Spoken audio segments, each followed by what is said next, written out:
40 years ago, I went on an Arvin course, and Michael Longley was the tutor, and he said, not just to me, but to every poet, when he looked at their poems, he kept saying, where's the music? Where's the music in these poems? Put more music in these poems. And for many years, that's what Michael's done. In a long writing life, he's put music into the poems, the music of language. The poems are musical. And because he's been practicing the scales of his poems for so long, he can make the most beautiful language music. One of his lines says, people would gather to gaze at a magic lantern. And I think that's what we do with his poems. We gather to gaze. That's a visual phrase for a musical poem, but that's what we do. We gather to gaze at his poems. And he's also got so much confidence in his work that he can give you an unusual image. In his poem Fetlocks, the idea of wind chimes to accompany your sleep, but they're too airy, so, and he says, I imagine the fetlocks of a neighbour's Clydesdale, icicles in harsh weather, tinkling at each earthy stride. So somehow the wind chimes become the fetlocks, and the fetlocks tinkling becomes an image that you remember because it's full of music. In the middle of the book, there's a sequence about Elegies for Michael's twin brother, and it seems to me that poetry has become, for Michael, a twin. And by reading this, poetry does become a twin for all of us, that somehow, by reading Michael's poems, the poems become a twin that we can live with for a long time. This is a really wonderful book, and it's great to have Michael Longley with us. Michael.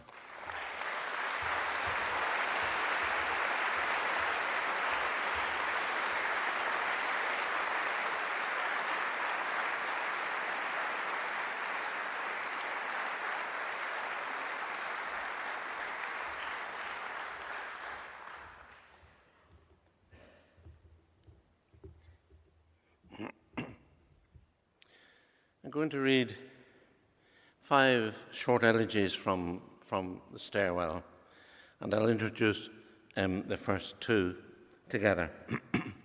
Marigold's 1960 is an elegy for my father, and it quotes the first poem I ever published, called Marigolds, way back in 1960. The poem was very short. It went, she gave him marigolds, the colour of autumn, to keep in his cold room, and the late light of autumn gilded all their moments.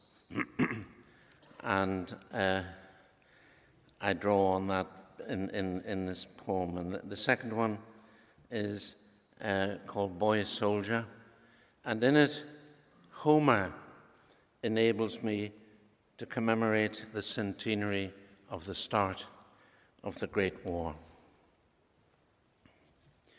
Marigolds, 1960.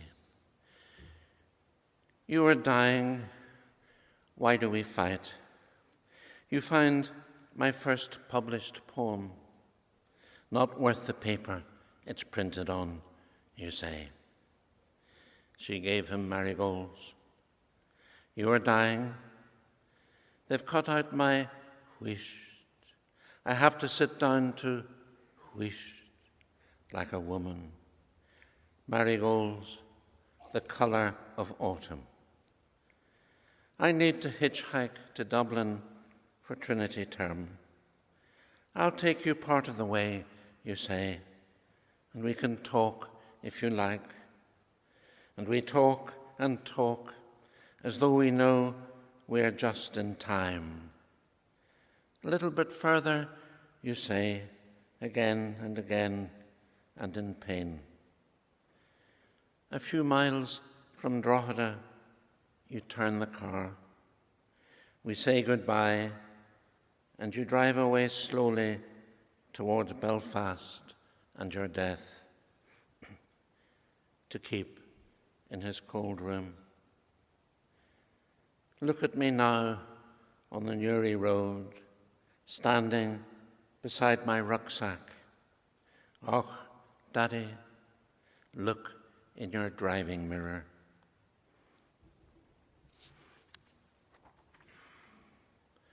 Boy Soldier. The spear point pierces his tender neck.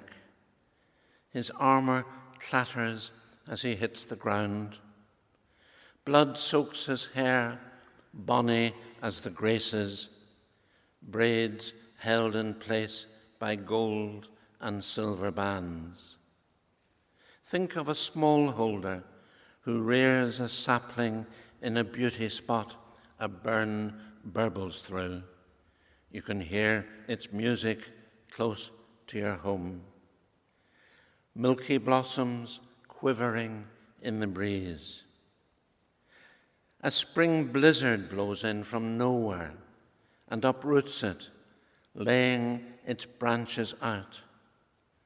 Thus, Euphorbus, the son of Pantheus, a boy soldier, the London Scottish say, the Enniskillings, the Duke of Wellingtons, was killed and despoiled by Menelaus.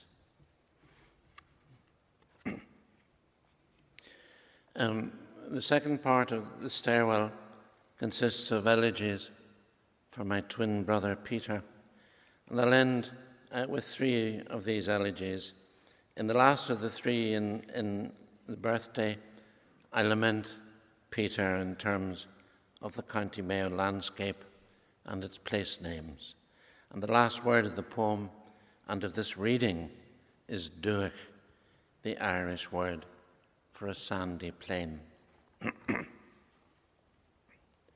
The trees.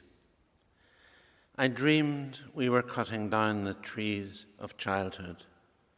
At the back of our garden, the grey ash from which we dropped into the playing fields. Two flowering currants summer hum. The cherry tree that after many barren years produced 5 pears. The sickly apple tree, the beautiful poisonous laburnum, and the cypress that was impossible to climb. Peter, if you hide in there, I'll never find you.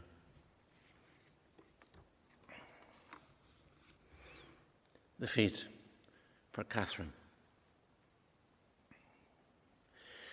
You showed me my twin's feet when he was dead, your sailor husband's feet, your engineer's. How cold they felt, how handsome ankle and toe, bone shapes out of our gloomy womb tangle. A god's immortal feet, I'll dare to think, when we scatter his ashes in the North Sea off the windy pier at Whitburn village. Poseidon, say, who drives his chariot's bronze-hoofed horses so headlong over the waves, all the sea creatures know who it must be, and the sea parts with a kind of happiness, and the axle doesn't even get wet.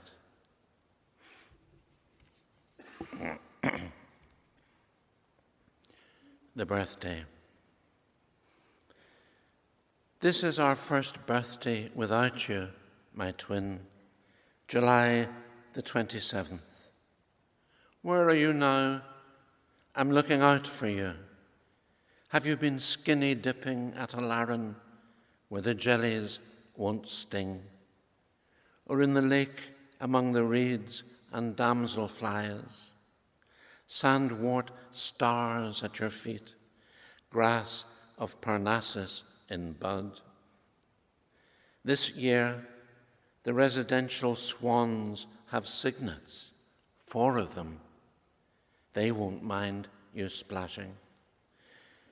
Nor will the sandpipers eyeing Duoctree for a nesting place among the pebbles at the samphire lime. Now you know the spot.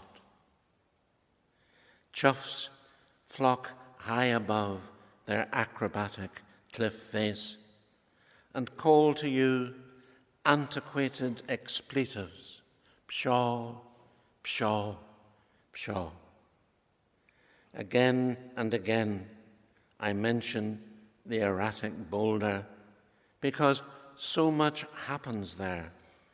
5 hares in the morning, then a squiggle of stoats.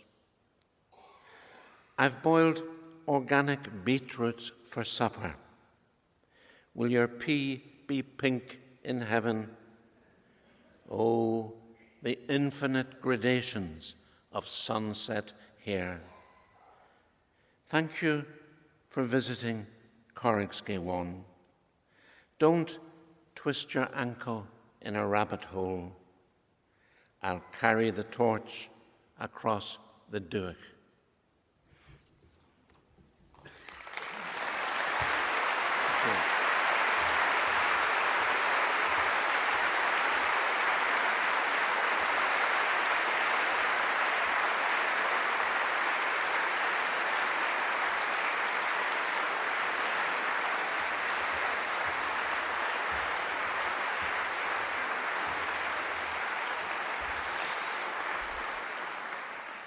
Thank you very much to Michael Longley. I think you'll agree, some wonderful, 10 fantastic readings tonight.